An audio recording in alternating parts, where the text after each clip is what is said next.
ਨਾਲ ਲਾਏ ਸੀ ਤੇ ਕੁਛ ਇੱਧਰ ਲਾ ਦੇ ਪੈਂਟ ਤੇ ਜਿਹੜੇ ਪਹਿਲਾਂ ਦੇ ਵਾਲ ਝੜਨ ਲੱਗ ਪਏ।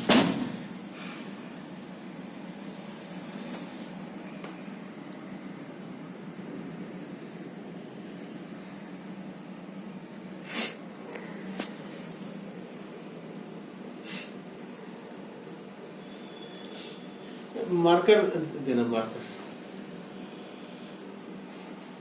ਆ ਦੇਖੋ ਨਾ ਪਿੱਛੋਂ ਜਿੱਥੋਂ ਵਾਲ ਚੱਕੇ ਆ ਨਾ ਉੱਥੇ ਉੱਥੇ ਵਾਲ ਬਹੁਤ ਘੱਟ ਹੈ। ਹਾਂਜੀ ਉਹ ਕਹਿੰਦੇ ਸੀ ਆਣੇ ਨਹੀਂ ਗਏ ਕਹਿੰਦੇ ਸੀ नहीं होने होंगे हाँ। ਉਹ ਨਹੀਂ ਆਉਂਦੇ ਜੀ ਉਹ ਕਹਿੰਦੇ ਸੀ वो भी कहते ऐसे भी कहते हैं ਅੱਛਾ ਜੀ वो नहीं ना जो जेड़ा वाल उतो पट के इत्थे लग गया वो उत्थे किदां जो ਇਹ ਤਾਂ ਜੀ।